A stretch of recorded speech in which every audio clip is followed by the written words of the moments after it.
The strawberries this month are just gorgeous, and quite delicious as well.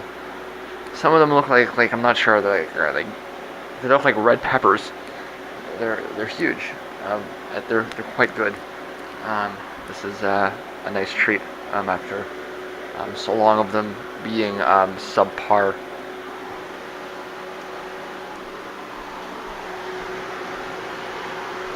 So we've got the fan running. I've got the window open. I think that's the first time that we've had the window open. That window open. Fan. And I got this window open too. So that's not all the windows. There's another window over there, but I that area seems to attract insects, actual insects, things like sow bugs and ants. So we leave that window closed. The temperature has come down a little, but it's not the end of the world.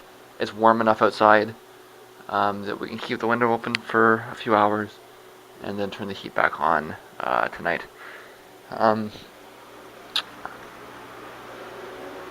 I need to get the air cleared out of here, one way or the other. So this is how we're doing it. I'm not using that fan because I just don't like the idea of there being a fan there. And yeah, I'm gonna get something to eat. Yesterday was purely purely editing.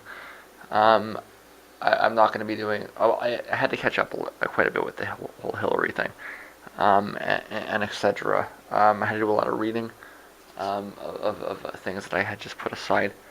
So yesterday was kind of lost. It's hopefully the last day of the sort, and I should be able to tie everything together by the end of the day, and be on to the next stage for tomorrow. I've been quiet on this for the last week or so, so what exactly is happening in New York? Well, first let us point out that the media has been horrible, sure, but let us also point out that Sanders is still drawing in gigantic multiracial crowds. It is clear that you have an establishment buckling against the populist movement. That's very clear. It's clear as day to anybody that gets their news from a good source. There's consequently a conflict developing on the ground where the establishment is buckling down, but the groundswell is increasing. Okay, the populist movement is growing. So how do you quantify it though? We know that this conflict is developing. What level is it on? What side? Well, that's what the polls are for, right? Now, I'm supposed to know how to read these things, but what I've learned over the last few months is that the American polling firms do strange things with the data, and it's very difficult to know how to read into them as a result. I'm also not certain that they're honest or that the results on the ground are fair. In fact, I'm pretty sure that some of the states were rigged, and I've gone over that. So instead of trying to make predictions in such a messy climate, I'm instead going to draw some attention to some possible points of error. First, let's understand what the polls actually say. In most circumstances, I'll argue against taking a straight polling average, but the race in New York is the rare circumstance where this actually works out. The reason is that it's a closed primary, and I'll come back to that. So it kind of does approximate market research, and rather than try and figure out which way the masses are careening, you want to balance the data out. So yes, you'll get a few polls that are around a 10% spread, plus or minus 4 to 5. Then you'll get a few that suggest it's more like 15. It'll balance out to around plus 12. And this is the right way to read it. The polling right now suggests that the race is stable and the spread is over 10%. That would imply a comfortable Clinton win. So where could it go wrong? Well, I've drawn a heavy attention to the idea of racist modeling. When these polling companies put their numbers out, it's not a straight tally. It's adjusted to fit census results. To bake a bias into their polling, it could come out in their projections. I've hinted at the idea that there's a strong reason to suspect that this is happening.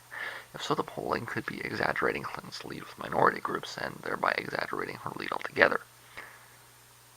So there may be reason to expect a surprise, except not, because it's a closed primary. Now, closed primaries are not closed by some accident. They're designed to exclude the unwashed masses, which means they have a class bias baked into them. After you cancel everything else, the closed primary is actually likely to maintain Clinton's lead with minorities because it's likely to exclude less wealthy minorities who didn't register in time. So what the closed primary does is it gives an exaggerated voice to the wealthy, regardless of anything else, right? And so you'll see that she'll win pretty much all of the demographics by a large amount, because you're really only, the only non-wealthy people that you're picking up are union members, right? Who are the card-carrying Democrats? Well, you've got wealthy, educated people, and then you've got union stiffs, right? Either way, you're going to see a big Clinton bias in both of those groups. And nobody will deny that Clinton has a substantial lead with wealthy minorities, many of whom would probably vote Republican if the party was more pluralist, because they're wealthy. So it's a class thing, right? If you have lots of money, you want to vote for the people that are going to have your taxes the lowest. You're not going to be as concerned about the kinds of social justice issues that less wealthy people are going to be concerned about. So we're careening towards a reality where you have a conservative party for whites, that's the Republicans, and a conservative party for browns and blacks, it's the Democrats. Okay, the policies are almost identical. Very right-wing parties, both the Democrats and the Republicans, are both careening very far to the right of center, and the difference is not really down to policy; it's just down to what color you are. And I mean, it's not an accident. That's the way the media is constructing it, right? It's not as though whites are naturally going to one party and browns are naturally going to the other. It's that the media is pushing you into these different categories, right? The proper analysis here is Gramscian, right? It's the manufacturing of a class division. Class divisions are not natural. Racism is not normal. Okay, I don't agree with all of that line of thinking. Rather, it's created from the top down. These racial divisions are fostered and desired by the upper class in order to create the division. This is something that goes, I've been over this a few times. This is not new. Okay, Zinn is the best source of this that I know of. This goes back to the beginning of the country. The whole basis of the United States of America is that the ruling class creates a racial division, and then they get, the whites and the blacks, they fight over it. They fight with each other, so that when they're fighting with each other, they don't fight the class basis. And it's frustrating, because you talk to a lot of people on the ground that call themselves activists, and they're completely brainwashed, right? This whole, it's all about race, it's all about gender. No, that's what the upper class wants you to think, so that it distracts you from the actual class basis of things. Okay, and again, this is a deep reading. This goes back a long ways. Okay, it's designed that way. Every time you hear somebody say that it's not about class, it's about race, they are repeating class-based propaganda. And it's very old, okay? Clinton is arguably an even better spokesperson for this group than Obama. But it's really about class, even if it's a consequence of racialized politics in the Republican Party. The rules in New York are designed so that these wealthy and usually very educated minorities get a say because they need to register ahead of time, while the poor minorities don't because they didn't, or because they didn't have the right identification or whatever other thing, right? So we need to ask the question, how many of the people at these impressively sized multiracial rallies are going to be able to actually vote? And I think the answer is going to be disappointingly few. I suspect that Sanders may win an open primary. The correlations by race would break down in such an open primary, but it isn't an open primary, and so the correlations by race will establish themselves, and he won't win. Again, I need to request that you stay safe on Tuesday if you live in New York. Okay, there's going to be a lot of people that want to vote for Sanders and can't, and they're going to be understandably frustrated. So I again need to point out that the real story is the question of why New York has a closed primary. Hopefully that issue gets addressed.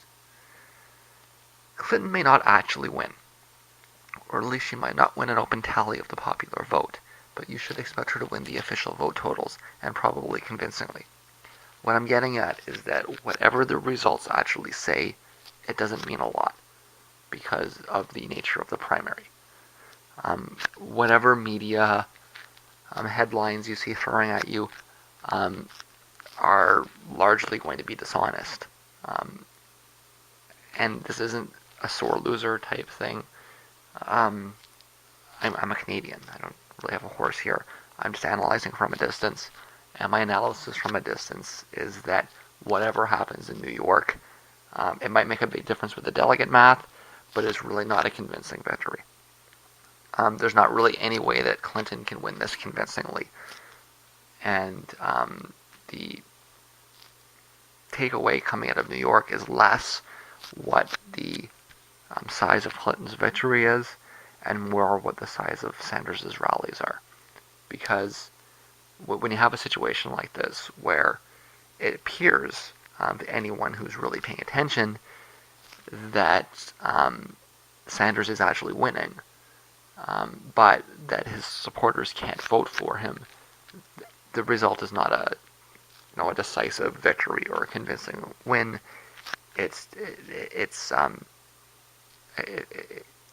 The only thing that comes out decisive here is that there's a lack of democracy at play, and that's what really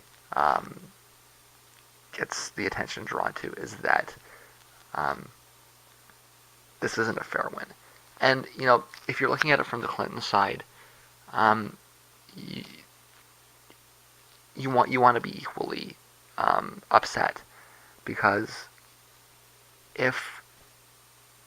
even if she would win an open primary, that question will always be there, right? And there's really nothing that can be done to resolve that. There's no way to convince Sanders supporters that she won fair and square, because even if she won fair and square, she didn't win fair and square. And that is the truth of this, right? So that's the real story coming up in New York, that the results are not going to be convincing in any way. The only thing that really is convincing is that there's a lot of people that weren't able to vote, and there's a big democratic deficit that has become glaringly apparent. It's the real story in New York. And it's 7 o'clock in the morning. This is the time of day that I've been falling asleep at the last couple of days, so it does seem like it's time to crash. What did I get done yesterday or today? I got a little bit of clearing out of my email done, which is not something that I really particularly plan on doing, but something that I'm actually going to follow through with, because I do think it's important.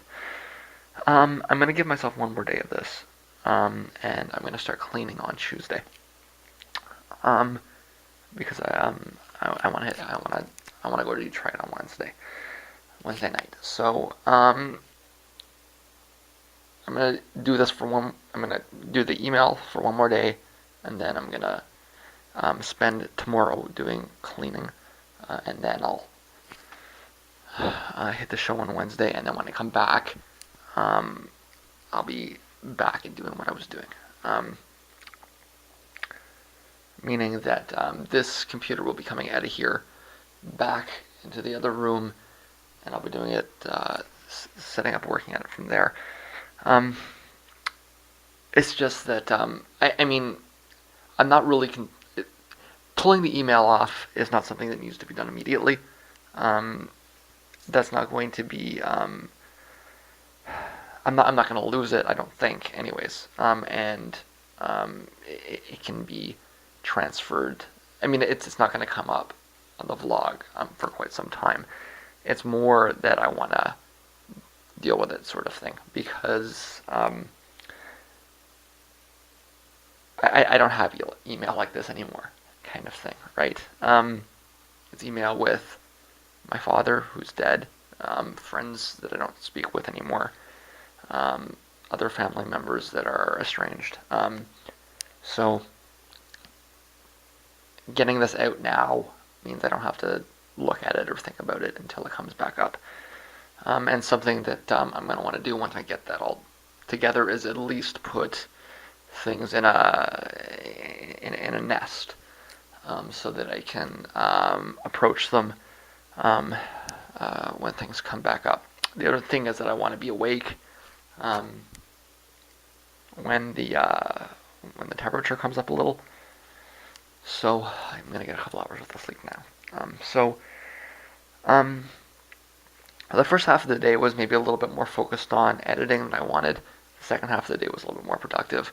When I wake up, I'm gonna get something to eat, and I'm gonna get right at this, and it's gonna be a lot of it.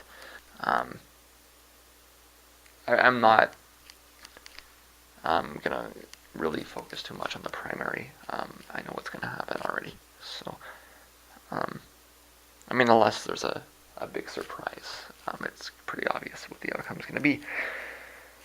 So yeah, a couple hours worth of sleep anyways, and then back to